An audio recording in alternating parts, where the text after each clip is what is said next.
विज्ञान कक्षा 2 उसका पाठ 9। तो आइए अपनी वीडियो को शुरू करते हैं। वायु, विंड। आज हम बच्चों जानेंगे विंड के बारे में, वायु के बारे में कि वायु क्या है। तो शुरू करते हैं। गतिशील हवा वायु कहलाती है। मतलब जो गतिशील जो हवा होती है बच्चों वो क्या कहलाती है? वायु कहलाती है। हवा में दिशा और गति दोनों होती है। हवा के अंदर क्या पाई जाती है? गति और दिशा दोनों पाई जाती है। डायरेक्शन पाई जाती है उसके अंदर, है ना, जो हवा होती है। और क्या पाई जाती है उसमें? गति पाई जाती है, चलने की उसकी, है ना, स्पीड, कि वो किस स्पीड से चलती है। तो दोनों जो है हवा के अंदर बच्चों प्रेजेंट होती है। यह बल को उत्पन्न करती है। कभी वायु तेज तो कभी धीमी बहती है। क्या करती है बच्चों? फोर्स, बल भी उत्पन्न करती है। और कभी तो धीमी बहती है और कभी क्या होती है? कभी तेज होती है। कभी कभी वायु धीरे धीरे चलती है। इस मध्य वायु समीर वायु कहते हैं। क्या कहते हैं इस वायु को जो धीमे धीमे चलती है बच्चों उसको समीर कहते हैं, है ना। जब वायु बहुत तेज बहती है तो वह तूफान कहलाती है। तूफान किसी समय बहुत हानिकारक होता है, बहुत हानिकारक हो सकता है। क्या बच्चों इसमें हमने क्या सीखा? हमने सीखा कि जो बहुत ज्यादा तेज जो हवा चलती है उसको क्या कहते हैं? उसको तूफान कहते हैं। तूफान क्या है बच्चों? वो बहुत ज्यादा हानिकारक हो सकता है तूफान के कारण। अब हम देखेंगे बच्चों कि तूफान के कारण क्या क्या होते हैं।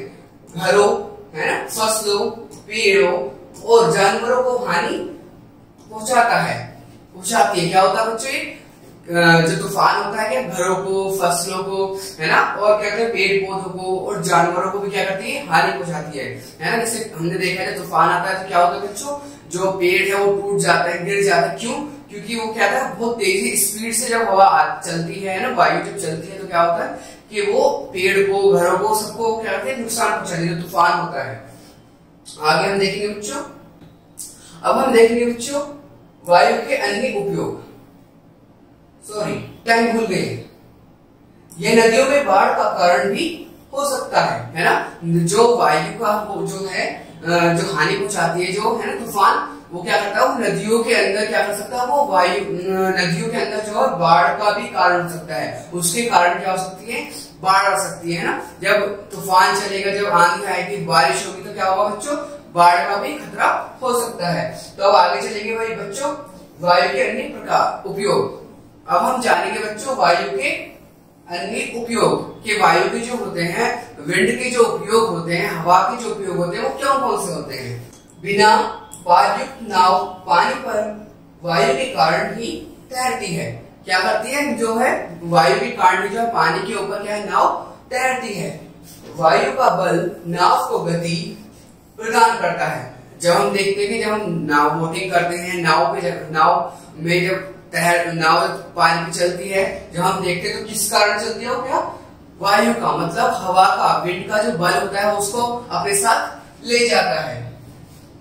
पवन चक्की वायु की सहायता से चलती है। एक पवन चक्की होती है वायु की सहायता से चलती है। पवन चक्की का प्रयोग पानी सींचने के लिए और बिजली उत्पन्न करने के लिए किया जाता है। अब हम जानेंगे बच्चों पवन चक्की क्या होती है। जो पवन चक्की जो होती है, यहाँ पर हम देख सकते हैं, इसको अभी हम पढ़ेंगे। पवन चक्की में क्या होता है? तो पानी के लिए उपयोग होती है और क्या करते हैं उसको बिजली के लिए, ताकि वो बिजली बना सके ना, उसके लिए पवन चक्की का क्या होता है? उपयोग होता है। वायु बोझ भार भी करती है। क्या करती है बच्चों? भार भी वहन जो होता है उसको भी करती है ना। वायु पौधों के बीजों को अलग अलग जगह पर ले जाती है। इस प्रकार वायु रोपण भी सहायता करती है। क्या करते हैं बच्चों? जो वायु होती है, वायु क्या करती है कि जो बीज होते हैं उनको उड़ा के जाती है, जिससे क्या होता है अलग अलग प्रकार, अलग अलग जगह में क्या करते हैं वायु की सहायता से क्या होता है पेड़ जो होते हैं, पौधे जो होते हैं वो उग जाते हैं ना। वायु इस चीज में भी वायु उस चीज में भी मदद करती है ना। तो हमने देखा उपयोग, अन्य उपयोग, वायु के उपयोग क्या होते हैं हमने उसको जाना। तो नाव में मदद करती है। पहले देखेंगे हम पवन चक्की हमने देखा बिजली बनाने के लिए ना, बिजली के लिए, पानी के लिए उपयोगी है वायु। नाव नौका है ना, नाव पाल नौका, सॉरी बच्चों, पाल नौका है ना, ये क्या है, नाव। नाव को चलाने के लिए भी है ना, जो इसमें हम देख रहे हैं, इससे क्या होता है, ये किसको, हवा से कंट्रोल होता है, जिससे डायरेक्शन है ना, दिशा हमको नाव की मिलती है। क्या, पैराशूट से उतरता व्यक्ति। पैराशूट में क्या है, हवा की जरूरत पड़ती है, उससे ही दिशा बदलते हैं, तो क्या करते हैं, उतर सकते हैं। वो देख रहे हैं हम बच्चों, वो उतर रहा है। अब हम क्या देखेंगे, वायु की दिशाएं, है ना। अब हम जानेंगे बच्चों वायु की दिशाएं कौन सी होती है। एक कागज का टुकड़ा पकड़िए, क्या यह हिल रहा है? यदि वह हिल रहा है तो वायु है। अब हम क्या देखते हैं बच्चों, अगर हम कोई कागज का टुकड़े को या फिर फेदर को, किसी पक्षी के, है ना, फेदर को भी हम देखते हैं तो वो हिलता है। अगर वो हिल रहा है या फिर पेड़ों की लीव्स को, पत्तियों को देखेंगे बच्चों, अगर वो हिल है तो उससे हमें क्या पता चलता है, कि उससे हमें ये पता चलता है कि वायु मतलब हवा जो है वो चल रही है। उससे हम जान सकते हैं कि हवा चल रही है। आगे देखेंगे, चल रही है। यदि यह नहीं हिल रहा है तो वायु रुकी हुई है। अगर हम देखेंगे कि वो नहीं हिल रहा है तो क्या होता है बच्चों, वायु जो है वो रुकी हुई है, हवा नहीं चलेगी। इससे भी हम पहचान पाते हैं ना, कि जब हम देखते हैं पेड़ों की जो पत्तियां वो हिल रही हैं, है ना, तो वो क्या होती है, हवा के कारण हिलती है। लेकिन अगर वो नहीं हिलती तो हमें क्या पता चलता है, क्या जो पेड़ होते हैं वो नहीं हिल रही की पत्तियां, तो हमें पता चलता है कि वायु नहीं चल रही, हवा नहीं चल रही। उससे हम पता लगा लेते हैं। वायु की दिशा होती है, यह हमेशा एक ही दिशा में नहीं चलती। वायु अलग अलग दिशाओं में चलती है। जो वायु की दिशा होती है वो है एक जगह नहीं होती है। कभी देखा जाए नॉर्थ से आ रही है, कभी ईस्ट से आ रही है, कभी वेस्ट से आ रही है ना। हम लोग पढ़ते हैं इस चीज को, और वहां पर भी लिखा हुआ है ना, देख सकते हैं हम, ईस्ट है ना, नॉर्थ है ना।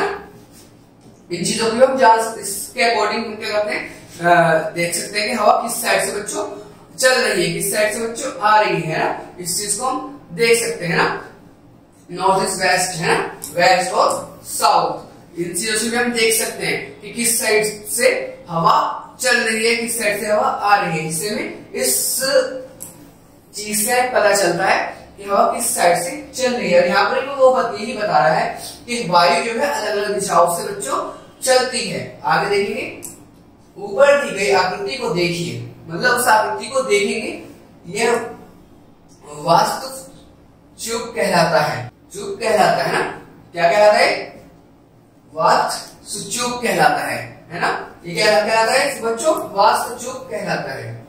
अब बच्चों हम देखेंगे, ऊपर दी हुई आकृति को देखिए, यह वास्तु चुप कहलाता है। क्या कहलाता है बच्चों, ये जो हम देख रहे हैं, इस आकृति को हम देखेंगे तो इससे क्या पता चलता है, वायु का पता चलता है। इसका मार्ग, इसका मुर्ग वायु के अनुसार घूमता है। अब हमने क्या देखा है यहाँ पर, हम मुर्गे को देख सकते हैं ना, चिक्स को हम देख सकते हैं। जो मुर्गा जो है वहां पर, चिकन को हम देख सकते हैं, मुर्गा जो वहां पर बैठा हुआ है। ये क्या बताता है, इधर साइड घूमेगा, उधर साइड की मतलब हवा चल रही है। ये बताता है कि वायु कौन कौन सी दिशा में चल रही है। आप इस वास्तु को मौसम है ना, पूर्वानुमान विभाग के भवन के ऊपर देख सकते हैं। तो हम इसमें क्या हमने देखा बच्चों, हम ये क्या करता है, हमें क्या बताता है कि वायु किधर से चल रही है। हम इसको कहा मौसम विभाग के, है ना, मौसम विभाग के भवन के, जो भवन है जो मौसम विभाग में जानकारी देता है, उसके ऊपर भी हम इसको देख सकते हैं। एक फीता पंखे से बांधिए, एक फीता पंखे से बांधिए, पंखे का स्विच चालू कर कीजिए, क्या होगा। अब एक यहाँ पर एक एक्टिविटी बता रहा है कि एक फीते को क्या करिए, पंखे से बांधिए, है ना, और फिर क्या, पंखे का स्विच चालू कर दीजिए, है ना, चालू कीजिए, उस पंखे के स्विच को चालू कीजिए। अब देख क्या होगा, अब हम देखेंगे क्या होगा। फीता भी हिलने लगेगा और जब आप पंखे को बंद कर देंगे तब वह रुक जाएगा। क्या है, उस पंखे में क्या होती है, वायु होती है ना, उसकी गति होती है वायु की। हम अगर पंखे में कोई फीता बांध देंगे, चला देंगे तो फैन को, हम उसके बटन को है ना ऑन कर देंगे फैन के, तो वो घूमेगा, फिर उसको बंद कर देंगे तो क्या होगा, फीता भी वो रुक जाएगा, क्योंकि वो क्या है, हवा की गति से फीता भी हिल रहा है, वो चल रहा है ना। इससे यह पता लगता है कि वायु वास्तव में गतिशील बनती है ना। वायु जो होती है वास्तव में ही क्या होते हैं, वस्तुओं में, सॉरी, इससे यह पता लगता है, क्या पता लगता है बच्चों, कि वायु वस्तुओं को गतिशील बनाती है।